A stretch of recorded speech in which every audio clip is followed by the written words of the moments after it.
Ya, menyusul tindakan anarkis dan penjarahan dalam aksi unjuk rasa di sejumlah daerah pada akhir Agustus lalu, Presiden Prabowo Subianto menyebut ada gejala tindakan di luar hukum yang mengarah pada makar dan tindakan terorisme.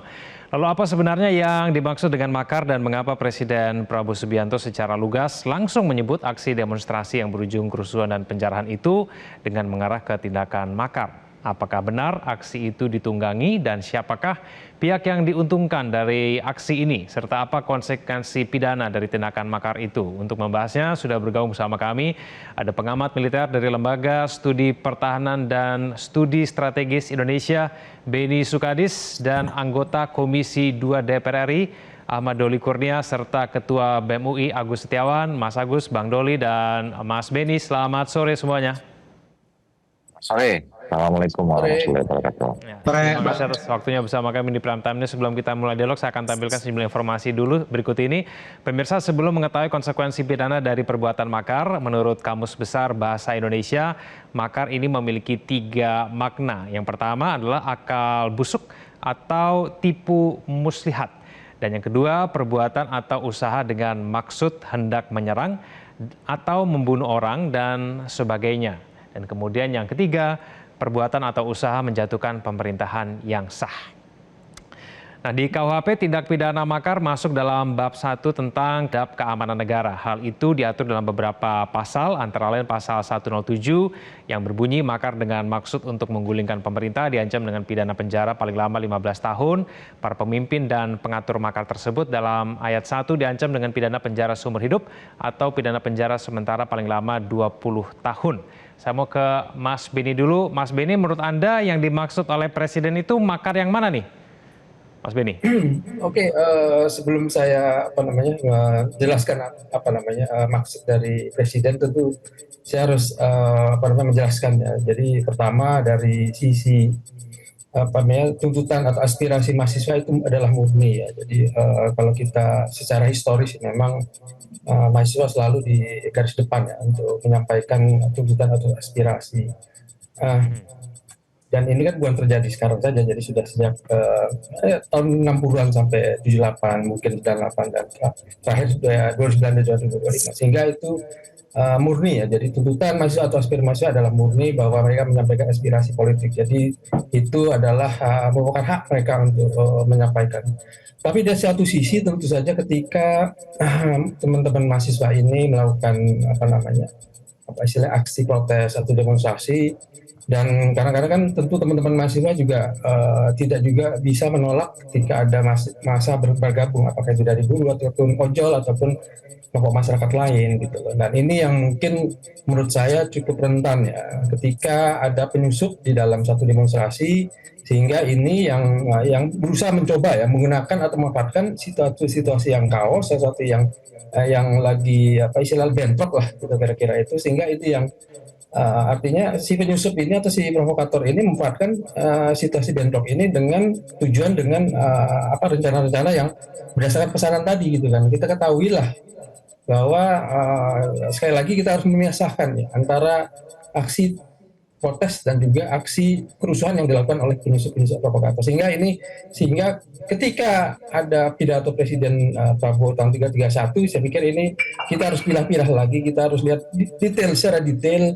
apa maksud dari Pak Prabowo ini gitu loh, dengan menuduh ada gejala ke arah makar dan terorisme. Saya pikir mungkin Presiden tidak secara langsung menuduh bahwa mahasiswa melakukan makar, enggak, saya pikir enggak. Tapi cuman bisa ada manain bahwa teman-teman ini ya istilahnya dimanfaatkan oleh kelompok-kelompok perusuh tadi. Itu yang menurut saya yang harus kita ketahui secara detail gitu loh, maksud dari tujuan Presiden.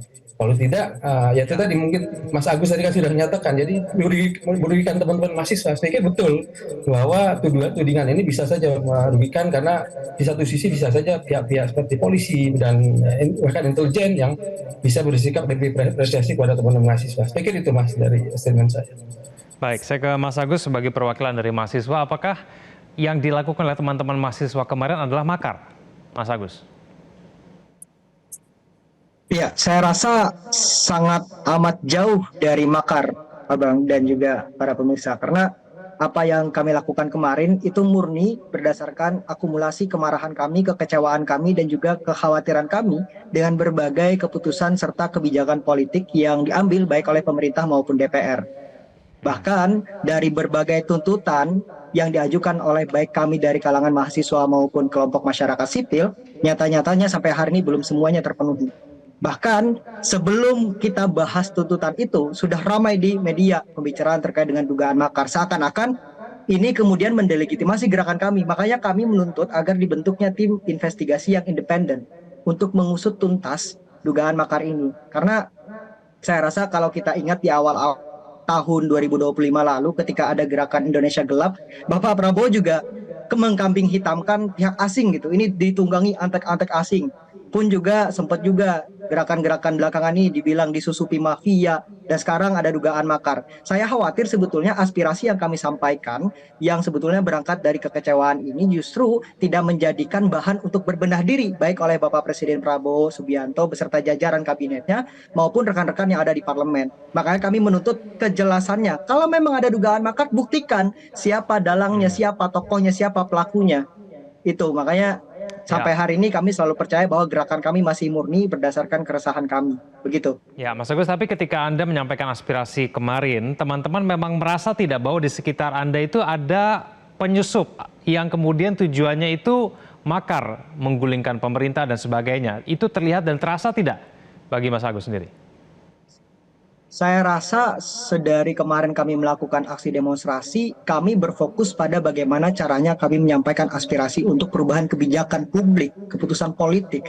Tidak ada sedikit pun rasa untuk misalkan dikelilingi oleh orang-orang yang ingin menyusupi gerakan kami dengan makar. Begitu, Bang. Oke, saya ke Bang Doli. Bang Doli, kalau misalnya sampai Presiden mengadres makar dan terorisme, itu kan berarti presentasinya cukup besar dalam demonstrasi kemarin. Bukan begitu, Bang Doli? Nah, saya kira juga tidak sepenuhnya bisa ditafsirkan begitu, ya. Saya kira gini, kita bisa membedakan ada tiga kelompok lah katakan seperti itu. Pertama, saya meyakini 1000% ya, bahwa adik-adik mahasiswa itu punya aspirasi yang murni ya, yang orisinil, bahwa mereka melihat situasi yang dihadapi oleh rakyat, yang dari masyarakat, itu memang betul-betul harus disampaikan, harus diperjuangkan. Nah, adik-adik ini datang kemudian ke DPR untuk menyampaikan aspirasi itu. Saya yakin 1000% itu adalah gerakan yang murni, spontan dari adik-adik mahasiswa kan. Dan itu sesuatu yang memang lumrah dan biasa saja, bahwa ada aspirasi yang ditangkap oleh adik-adik mahasiswa dari yang berteman di masyarakat disampaikan. Itu satu. Jadi nggak ada soal itu ya. Dan saya kira baik pemerintah, DPR, ya bahkan kami sering memberikan apresiasi kepada adik-adik terhadap gerakan-gerakan itu yang terus mengingatkan pemerintah dan kami di DPR untuk bekerja lebih serius dan fokus buat kepentingan rakyat, bangsa dan negara. Nah, yang kedua, di masyarakat juga seperti itu. Saya kira juga ada kelompok masyarakat yang memberikan dukungan kepada mahasiswa ya. Karena apa yang mereka alami, mereka rasakan ya, situasi yang memang ya mereka merasa tidak diuntungkan, kemudian memang terpicu dengan ya sekali lagi saya menyampaikan ini permohon maaf, mungkin ada hal-hal yang kurang berkenan dari sikap kami gitu ya. Nah, itu kemudian mendapatkan reaksi yang spontan juga dari masyarakat yang belum tentu, dan saya kira tidak juga kita bisa kategorikan pada gerakan-gerakan yang berlebihan. Nah, tinggal yang ketiga ya, setiap aksi memang kan ada resiko seperti yang tadi sampaikan narasumber yang pertama ya, bahwa setiap aksi itu tentu memang ada potensi kita kemudian mengarah kepada situasi yang tidak terkendali gitu. Nah, situasi tidak terkendali ini kan bisa kita rasakan juga ya. Kita bisa mendapatkan informasi ada penjarahan gitu ya. Terus kemudian ada pembakaran. Terus kemudian terindikasi juga misalnya ada yang bawa bom molotov, terus kemudian ada bawa bensin dan segala macam. Nah, ini kan sebetulnya saya kira di luar agenda, dan saya yakin adik-adik mahasiswa dan masyarakat yang spontan tadi nggak ada urusan dan nggak ada kaitannya dengan ini. Nah, saya menafsirkan apa yang disampaikan oleh Pak Prabowo itu adalah ditujukan kepada kelompok-kelompok ini. Nah, memang betul, saya setuju apa yang disampaikan oleh adinda kita dari BEM UI ini bahwa itu pun harus dibuktikan, gitu ya. Harus kemudian ditunjukkan, dijelaskan kepada masyarakat, ya, kelompok-kelompok itu seperti apa dan sejauh mana memang kebenarannya. Nah, itu yang mungkin nanti harus ditindaklanjuti oleh pemerintah dan kami juga di DPR. Dan sekedar info saja ya bahwa di DPR juga kemarin sudah ada rapat kerja dengan TNI ya, walaupun memang agendanya soal rencana kerja tahunan, rencana ada anggaran kerja. Tadi juga Komisi 3 dengan Kapolri yang saya dapat informasi juga sudah mulai membahas soal isu ya, soal bagaimana